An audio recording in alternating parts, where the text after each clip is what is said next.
Breaking news mga kabayan, Amerika babalik sa Afghanistan upang i-counter ang paggawa ng mga nuclear weapon ng China sa area. Ito ang naging pahayag ni President Trump.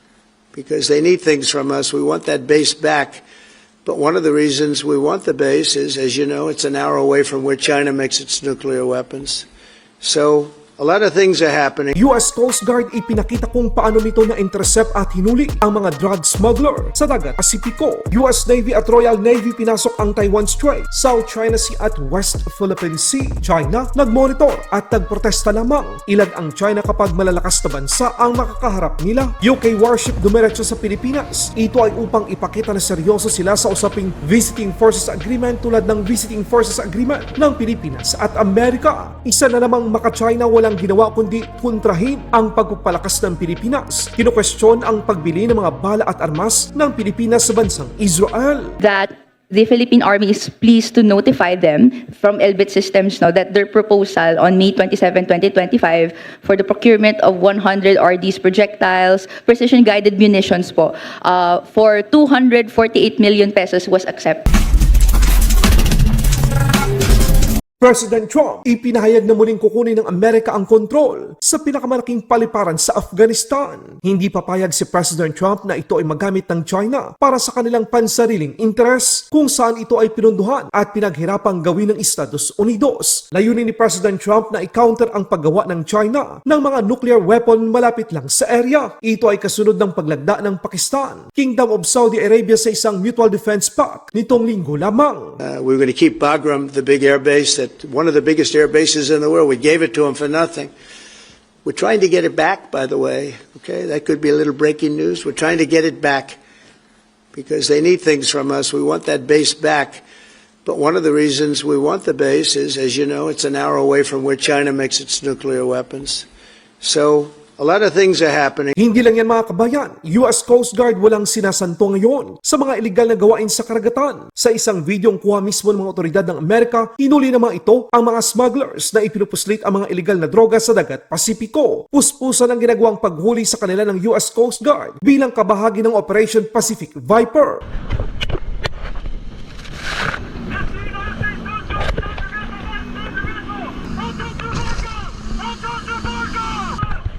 Jettison!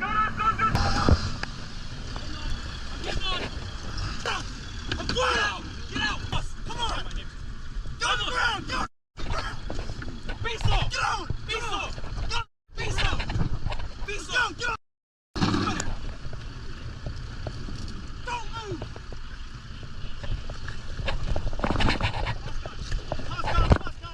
Fast gun! Tuloy-tuloy naman ang ginagawang pagpapatrol ng mga barkong pandigma ng Amerika kasama ang United Kingdom sa Taiwan Strait, South China Sea at maging sa West Philippine Sea. Ang US guided missile destroyer na USS Higgins, DDG-76 at anti-submarine frigate na HMS Richmond, F239 ay naglayag sa mga katubigang pilit inaagaw ng China. Ang paglalayag ng USS Higgins at HMS Richmond sa mga katubigang sakop ng mga kaalyado at partners nito ay nagpapakita ng pangako ng Estados Unidos at United Kingdom na itaguyod ang kalayaan sa paglalayag at tinatanggihan ang mga paghihigpit at pananakop ng China. Dumiretso ang barko ng United Kingdom sa Pilipinas upang ipakita na seryoso ito sa kanilang kagustuhang magkaroon ng Visiting Forces Agreement sa bansa katulad ng VFA ng Pilipinas at Amerika. Kapag nasiliwan na ang kasunduang ito sa pagitan ng Pilipinas at United Kingdom, aasahan niyo mga kabayan ang madalas na pagdating ng mga warship sundalo at maging ng mga eroplanong mandirigma ng UK sa Pilipinas. Mas parami ng parami ang mga bansang sumusuporta at naniniwala sa mga karapatan ng Pilipinas na ang West Philippine Sea ay hindi sa China. Ito ay para sa mga Pilipino. People's Liberation Army Navy walang nagawa, sa halip nagprotesta na lamang ang mga ito. Bakit nga ba lahat ng ginagawa ng Pilipinas na pagpalakas ay pinapakialaman ng mga maka-China? Bakit ayaw nilang lumakas ang ating bansa, pati pagbili ng mga armas o bala sa Israel? Kino-question at gustong ipatigil ng party list na ito. We look forward to that report po, Madam Chair. We'd like to take note lang po ng isang na-flag na contract because in previous budget hearings with DND in previous years, the Secretary himself said that there will be no agreements with Israel-based weapons dealers. Can this representation get a confirmation if this is still true? Right now, it's just the continuing of past contracts. We have no new contracts with any Israel-based companies. This is because we have to be satisfied, aside from maybe your issues on the situation in Gaza, our issue is to secure our supply chains with them. Right now that they are involved in a conflict, I myself won't be comfortable that they will put a contract that they enter into or the quality of what they supply us on par with their own needs. So that alone, I think, makes basic business sense. On that score alone, it will give me room for thought whether or not to award. But I can assure Her Honor that there are no new contracts with any Israeli company. We bring this up dahil po may na-flag po na isang notice of award addressed to Mr. Yamson. This is dated August 11, 2025, that the Philippine Army is pleased to notify them from Elbit Systems now that their proposal on May 27, 2025 for the procurement of 100 RDs projectiles, precision-guided munitions po, for 248 million pesos was accepted. Can this representation be enlightened by the DND? Bakit po may notice of award to Elbit Systems for precision-guided munitions last month? Yan po ay MOE daw na bala, continuing po ng existing systems. So hindi po bili ng bagong systems kung hindi ang kagamitan para sa existing systems po nila. At saka sa Army level na lang po yun, kung 200 million, hindi na po umaabot sa amin. Of course, we have existing systems that we have to continue to use.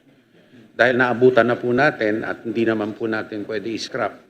So yan,